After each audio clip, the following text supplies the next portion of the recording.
The Utah housing market is at a turning point, and what was announced yesterday could have a real impact on buyers and sellers in 2026. Today I'm going to break down the latest Utah housing statistics and what the biggest real estate forecasters are saying about 2026. And then I'll explain why this new proposal could change who actually gets to buy homes going forward. And no, this isn't hype. Let's look at the data.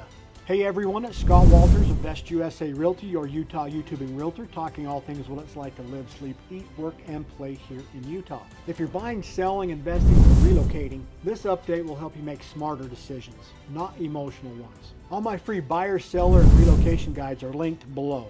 All right, welcome into your 2026 market update. Here are some of the latest statistics. This is on the dashboard of my multiple listing service. Active listings right now, this is all of the Wasatch Front, everything that's on the Wasatch Front Regional Multiple Listing Service. 10,745 listings. Sold in the last 30 days, 2,793, and that's down a little bit. And then under contracts is also down a little bit. 3,798 are under contract. Our sold to list price ratio is still sticking real close to the last several months. I've looked at this. People are still getting pretty close to what they're listing the home at.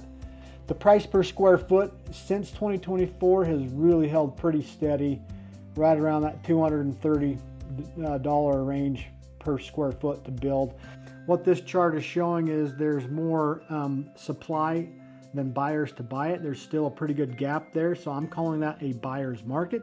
It just means there's quite a bit of inventory for buyers to select from. I'm particularly seeing with the new builds, contractors are really offering a lot of incentives for people to buy their product right now. In fact, Edge Homes, on a lot of homes that are ready to occupy right now, they're offering up to 9%. So you can take 9% from the purchase price, and that amount of money you can either use to lower the price of the home, or you can buy the interest rate down, or you can help with closing costs or a homeowners association dues. I mean, there's a myriad of ways that you can use that in order to help you purchase a home. All right, that was just kind of a quick snapshot. Let's go take a look at the market summary. I want to look at this residential market stat infographic.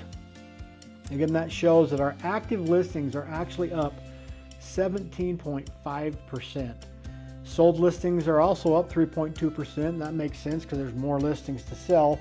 So active listings 10,832. Last December was 9,215.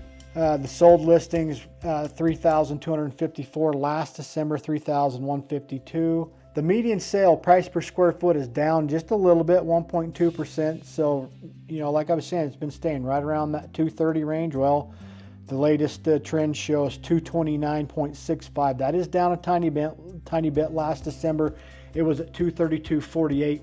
Now check out the month supply. It's showing it's up 13.9%. It's saying the month supply is 3.3. Last December is 2.92. The median days on market is up 20%. The median days on market, 53 days. December last year was 44 days. So you can see it's just going up a little bit. That means you can expect, if you're going to list your home, that it's going to take you around 2 months to sell that. And keep in mind, that may not include the actual closing of it. That could be 2 months till you get your offer, and then probably another month after that before you close. Okay, let's go check out a couple different metrics here. Let's just look at a market summary. Everything I'm looking at right now is basically a Wasatch Front wide. So I haven't narrowed this down by county or city, which I can do. And if that's information that you want, reach out to me. Give me a call, shoot me a text, send me an email. I'll put my contact information on the screen up here somewhere. And I'd be happy to run numbers for you in whichever town or city you are interested in. But again, here's just kind of a snapshot how we kind of finished up last year.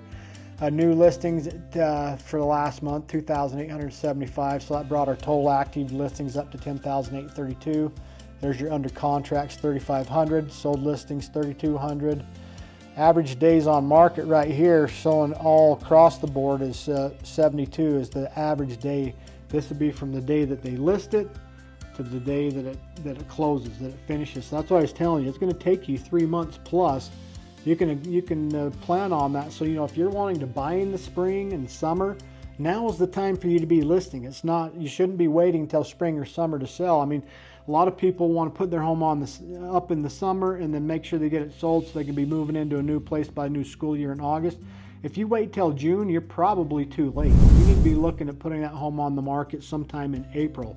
And if you want to buy in the spring, then you probably should be putting the home on the market in January. So waiting can really cost you quite a bit of time and miss up your schedule if you're really needing to be somewhere at a certain time. All right, let's check out the pie chart again. So it's showing once again that our biggest chunk of homes sold, 33% or 39% of them are between that 300,000 and 500,000 range. If you add that to the homes that are 500 to 700,000, that's another 29%. So 60-70% of the market are homes being sold between 300,000 and 700,000. I mean, that makes sense. That's where you have the largest bucket of buyers. That's the price range that they can afford more than any other. And of course, the smaller pie charts are going to be those homes that really are going well, above 700,000 up to $1 million plus. Okay, so once again, there's just kind of a little snapshot for you of what the market's looking like here at the end of 2025 going into 2026. Again, if you want me to run numbers on any particular cities, towns, just reach out to me. Give me a call, shoot me a text, send me an email. I'd be happy to get you markets for your or get you numbers for your current area. If you want to see what's actually available live right now, I've put a link in my description down below. Okay, you see the headline there, the 2026 Real Estate Outlook, what leading housing economists are watching. This article comes from the National Association of Realtors. Let's just jump straight into what Lawrence Yun had to say. Of course, he's been the longtime NAR chief economist. He says, we're seeing a little better condition for more home sales with more inventory and the lock-in effect steadily disappearing. That lock-in effect are the people who got mortgages, 5, 6, 7 years ago, and they were 2 or 3%, and so they didn't want to make that move. So he's saying that effect is starting to disappear because life-changing events are making more people list their property to move on to their next home. Next year should be better with lower mortgage rates that will qualify more buyers. We are expecting home sales to increase by about 14% nationwide in 2026.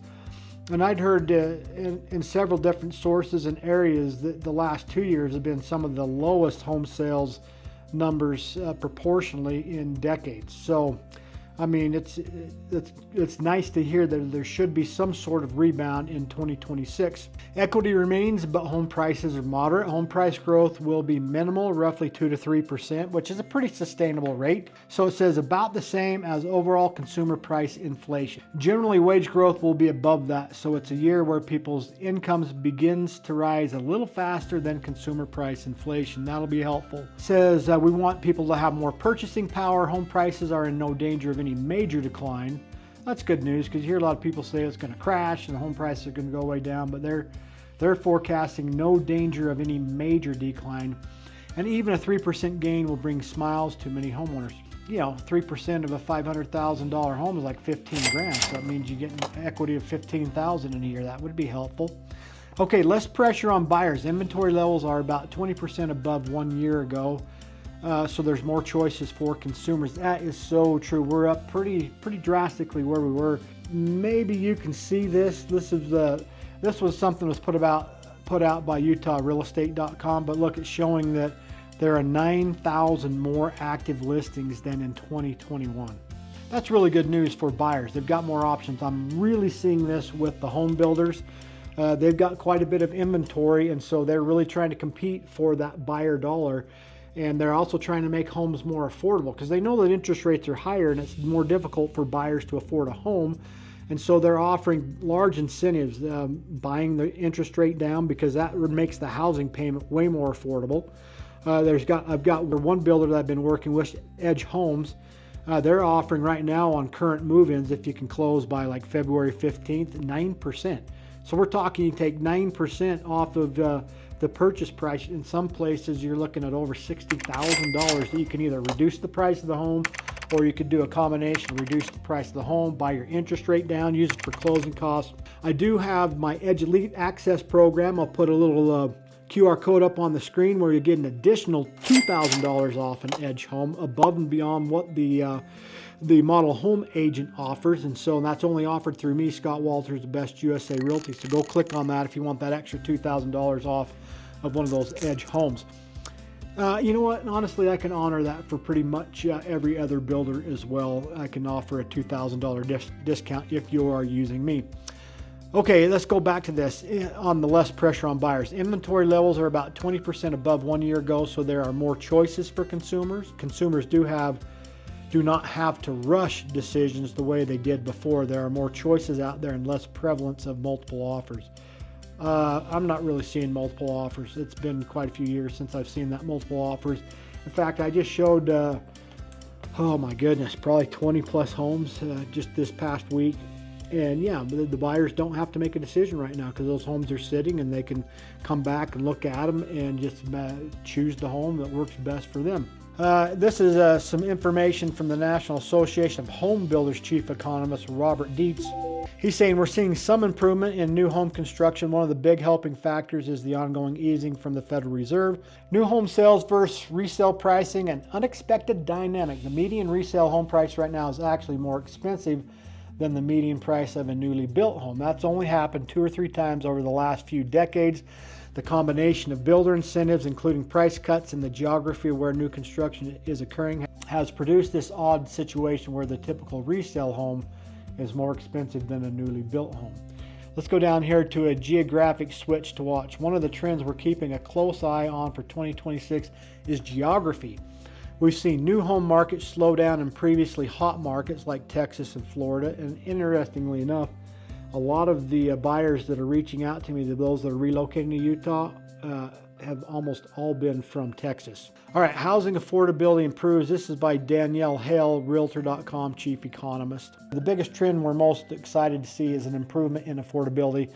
That's going to be good news for buyers and a contributor to the fact that home sales will finally start to go up and get away from this 4 million home sales floor that we've been very stuck on over the last couple of years. Improving affordability is a really important component of that increase in home sales for 2026. Pricing sensitivity and balance. In recent data, we've noticed that the share of sellers pulling their homes off the market is higher than normal. Yeah, I've seen that. People are going on and realizing they're not going to get the price they wanted, so they're pulling their homes off. That's been what I've noticed in my local market here in Utah. Even then, it's still only about 6% of listings, so it's definitely not the norm. What it reflects is a more balanced housing market where not every seller is getting exactly what they want. Some are choosing to come down in price and others are choosing to walk away and come back at a later date because they have the flexibility to wait. Yeah, there's plenty of people that don't have to sell. They want to sell. A lot of them do still feel that lock-in effect where they got a super good mortgage rate a couple of years ago, and they see if they transfer their equity to another investment that their house payment could double in some situations, and who wants to do that? So those people are taking a look at that, and when they're not getting what they want, they just take their home off the market. While the national numbers are fairly modest, we're seeing much more variation at the regional level in the South and the West, where policies have enabled more construction. Housing markets are more in balance. In the Northeast and Midwest, inventory still lags behind pre-pandemic norms, and prices have continued to rise. Policy change is something we still have to keep an eye on, but I expect the pace of policy change to slow in 2026. That will make it easier for everyone from buyers and sellers to builders to anticipate what's ahead and make plans without constantly reacting to new policy shifts. Well. There was a policy mentioned yesterday that came out after this entire article was printed. We're going to talk about that in a minute and see how that may affect home buying and home selling in 2026. Okay, NAR's chief economist Jessica Lautz, demographic trends reshape the market. We are watching the share of first-time home buyers and the share of all cash buyers because that push and pull has really dominated the market. Another trend I watch closely is the growing share of single female buyers. We're seeing single women really growing as a force in the market, and that reflects lower marriage rates and lower birth rates. There will continue to be people who buy homes, but it could be a different type of person than what we have seen historically. These demographic shifts are really shaping who is able to make moves in this housing market. Next paragraph, first-time buyers gradually reemerge. So we know the interest rates have come down some, and we also know that there has been more supply entering the market. In the existing home sales space with more inventory and slightly improved affordability conditions, that does mean an opportunity for first-time home buyers. Baby boomers remain the dominant force. We're seeing that baby boomers are really the dominating force in today's housing market. Nothing slows down the baby boomers. Typically, this is saying all cash buyers aren't going away. Well, I'm seeing a lot of these baby boomers that I've been working with have been cash buyers. But this is saying that mortgage applications have been trending up for a couple months, so we're seeing more buyers into the market who are not all cash buyers. That being said, I don't think all cash buyers are going away anytime soon, just because of the wealth that is in this housing market and the ability of homeowners to make trades without a mortgage. Finally, let's talk about all eyes on mortgage rates. This is from Nadia Evangelo, NAR senior economist. Rates are about to drop. For the last few years, we've been in one of the toughest affordability environments in modern housing history. Mortgage rates jumped from 3% in 2021 to above 7% in 2023. That effectively put the brakes on the housing market, guys. That's what really slowed everything down. And that pushed the typical payment up by more than $1,000 a month compared to pre-pandemic levels. But what happens if rates move down from 7 to 6%? We expect the buyer pool to increase significantly. And I've had more people reaching out to me since the first of the year, so I do believe that that buyer pool is moving up. All right, mortgage rates as a major unlock. Nationally, a 1 percentage point drop in mortgage rates can expand the pool of households who can qualify to buy by about 5.5 million households, including about 1.6 million renters who could become first-time home buyers. So you can see, boy, if we can get those rates down there, it's going to really help us unlock a large pool of potential buyers. So there you go. There's just kind of an outlook for the market for 2026. Just this week, an article came out naming Salt Lake City as a top 10 housing market for 2026. And this is from an article that was put out by the National Association of Realtors. Now, this is important. It directly affects Utah County, Provo, and the entire Wasatch Front. What I want you to understand is when national economists talk about Salt Lake City, really they're talking about the Salt Lake City market. So that would be Salt Lake County, Utah County, Weber and Davis counties, basically the Wasatch Front. So yes, although they're specifically talking about Salt Lake City, all those other areas are really close to Salt Lake City and are directly affected by what happens in Salt Lake City. All right, you see the headline on this one too. This comes from a KSL News. That's a local station article, but it's taken from the National Association of Realtors, at least a lot of the information. So their title is, will Salt Lake City be a hot spot to buy a home in the new year? And the National Association of Realtors actually says it should be a top 10 market. So why? Some of my talking points on this would be Utah's got a strong job growth and there's a lot of economic diversification, all kinds of different jobs, tech jobs, medical jobs, school jobs. The population growth, we have a natural growth as well as relocation growth. I would say the outdoor lifestyle, it's very desirable. People want to move to the Salt Lake City market for that outdoor lifestyle. I know a lot of people that have moved here just so that they could be close to the ski resorts. A lot of people like being close to the big 5 national parks here in Utah. And from the Salt Lake market, you're not more than 4 hours away from the furthest one, like Zion National Park. And you're also really close to some other regional national parks like Teton National Park and, of course, Yellowstone, Rocky Mountain National Park. So you've got a lot of great regional national parks besides, Bryce Canyon, Zions, Arches, just all those national parks right here in Utah. The long-term fundamentals for Utah's economy continues to be strong. So Salt Lake City ranks among the nation's 10 top housing hotspots in 2026. Now keep in mind, when we talk about Salt Lake City, it really affects the Wasatch Front. You've got about 120-mile long area known as the Wasatch Front, basically from Brigham City down to like Nephi on the south.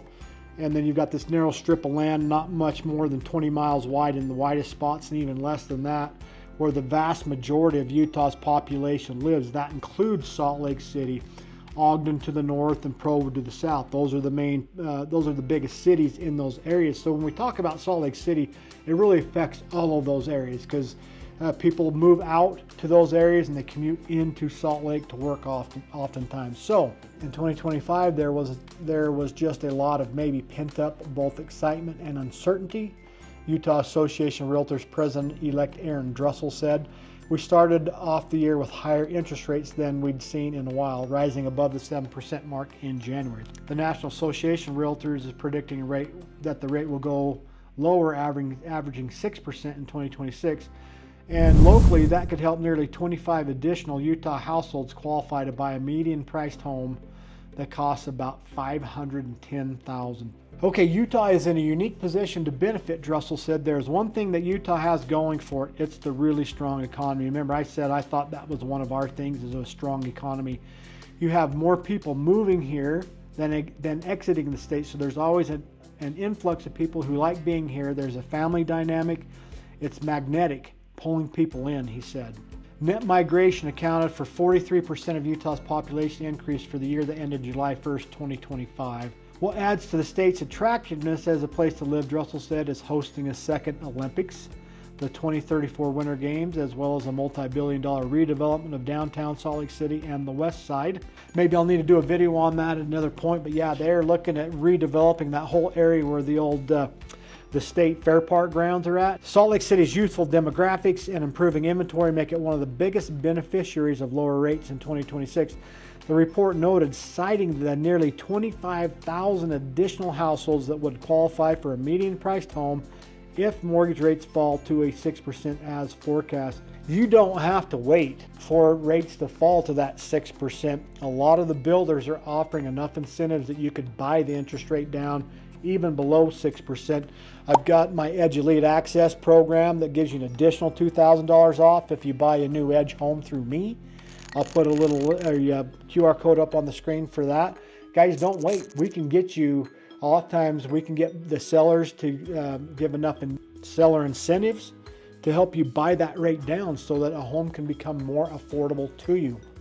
All right, back to the article. A young population is seen as a key indicator of a top market poised for new buyer opportunities in the coming year, along with increases in incomes, jobs, new residents, rent costs compared to mortgages, and building starts. Price cuts are also important. He also said even though interest rates on mortgage loans are lower than they were a year ago, there's still an expectation among some that they'll fall further in the coming months. He, however, isn't predicting much movement. That's why I'm seeing a lot. You still have that group of people that think that we're going to get back to 2 and 3% rates. I don't personally see us getting back to that either. But this is where I'm saying, don't wait for them to go lower. Let's go find you a new home, or even a seller who's willing to help contribute to buying your interest rate down. Let's get you an interest rate around 5%, or maybe even lower. You don't have to wait for them to drop. The more you wait for them to drop, more buyers enter the market, more competition we'll have. Home prices start to shoot up. Don't wait for that. When it comes to affordability, Utahns likely won't see much change in 2026, he said. This is where I differ from him. There is affordability if you get the right situation, maybe the right builder or the right seller that's willing to help with buy downs on interest rates. That can make a huge difference in the affordability of a home. If you can get that interest rate down 1%, that can make it anywhere from $600, $700, $800 a month difference in your house payment, making it now affordable. All right, so that's the end of that article. So I think we've got the fundamentals here in Utah. Again, we've got really good, strong job growth and economic diversification. The population continues to grow, so we've got some long-term fundamentals that are just keeping Salt Lake City and the entire Wasatch Front, and really honestly it goes even on down to southern Utah, the St. George and Hurricane area, and even up north into the Cache Valley. All those areas and just the whole economy here in Utah continues to be strong, which makes the housing market strong. And with all the incentives being offered by different builders and sellers, you can get into a home now and have a great rate. And here's where this matters locally. Utah County often feels the effects of Salt Lake City's growth because many people get priced out of the Salt Lake market and they look south towards Utah County. That's one of the reasons why places like Lehigh, Saratoga Springs, Eagle Mountain, Spanish Fork, and Salem continue to see demand even when the market slows. Okay, so on one hand, we're talking about how this is positioned to be one of the strongest housing markets heading into 2026. But then on the other hand, we're having a very real conversation about who actually gets to buy homes. Which brings me to the announcement which came out yesterday. Here's the great big announcement that happened yesterday. Donald Trump's mixing things up again. He said this came out on his Truth Social page. For a very long time, buying and owning a home was considered the pinnacle of the American dream. It was the reward for working hard and doing the right thing, but now because of the record high inflation caused by Joe Biden and the Democrats in Congress, that American dream is increasingly out of reach for far too many people, especially younger Americans.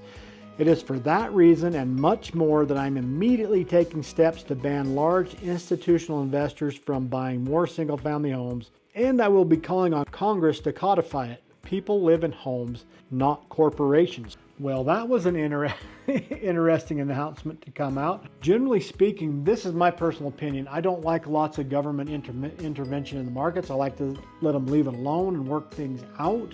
But in this particular case, I don't know if I'm too torn because I kind of agree with this one.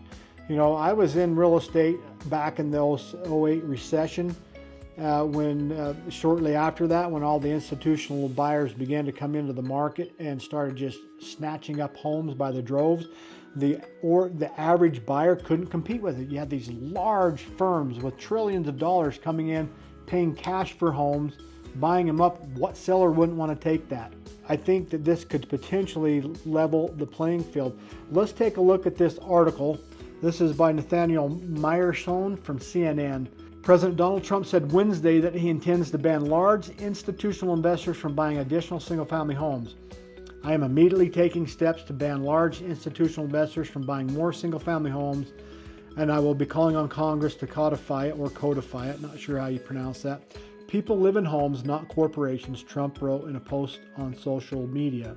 Large institutional investors such as Blackstone, JP Morgan Chase, and other banks and investment firms have increasingly snapped up family homes in recent years, eyeing rising returns on home prices. These investors often buy and rent out homes, and their presence grew after the foreclosure wave during the Great Recession in 2008, particularly in the Sun Belt states. Well, there were a lot here in Utah that came in and bought up homes, so it wasn't just the Sun Belt states.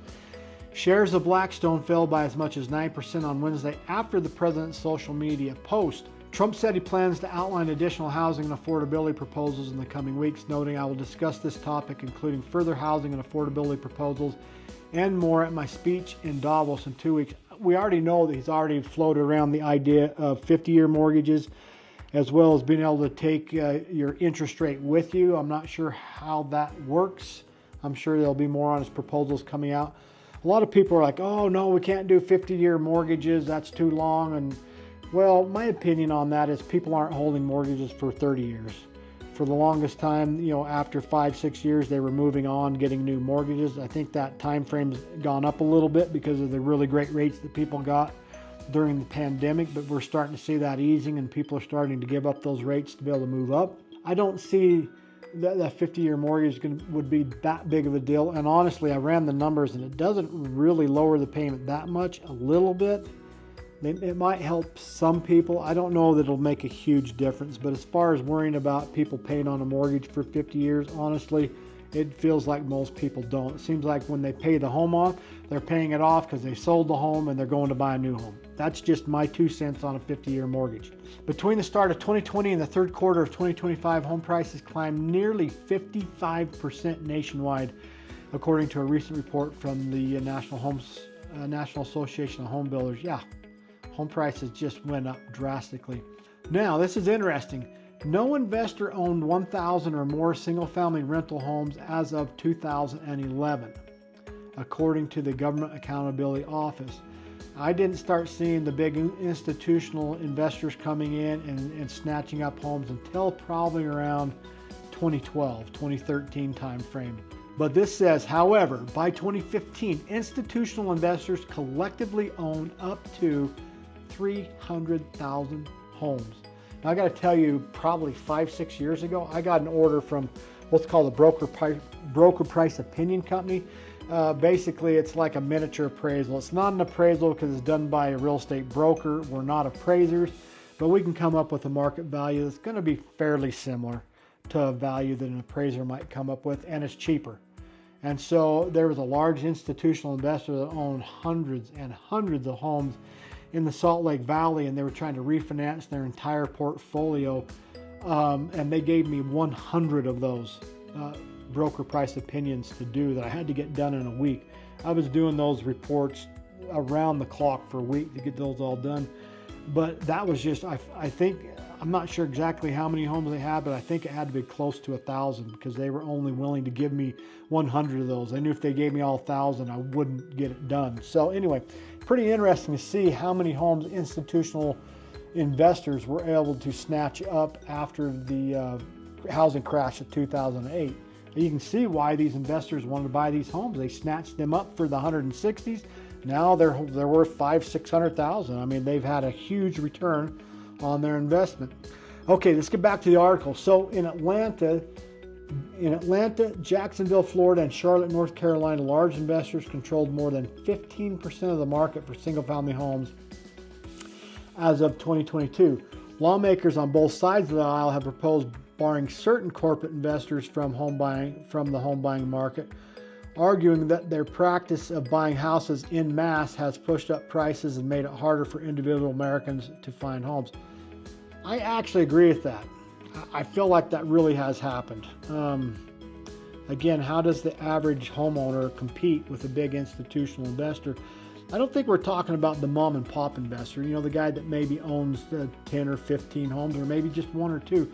We're talking about these large institutional investors with trillions of dollars that are buying up hundreds of homes at a time. I don't know who exactly it is that President Trump plans on banning from being able to buy homes. But some housing experts and economists have panned the idea to ban large investors, contending that it would have little impact on overall housing stock and risk depressing investment in the market. See, there's always unintended consequences. Okay, finally, some of these people who are against this proposal say this will not fix housing affordability. It may boost single-family purchases, but it will come at the cost of reducing single-family rentals, said Jarrett Seiberg, analyst at TD Cowen, in a note Wednesday.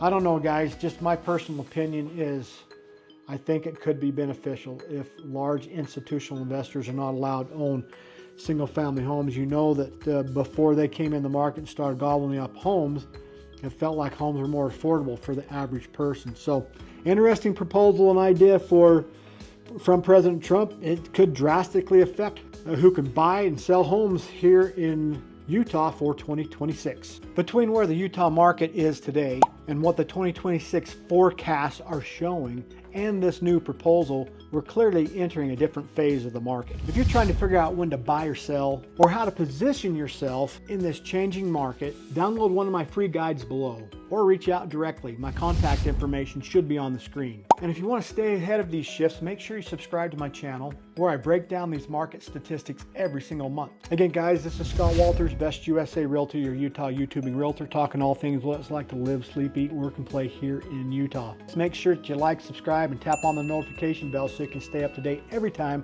I drop another video about living in Utah. And again, if you found this video helpful and you just want to know more about the Utah market, go check out my pros and cons playlist where I cover the pros and cons of many cities throughout Utah.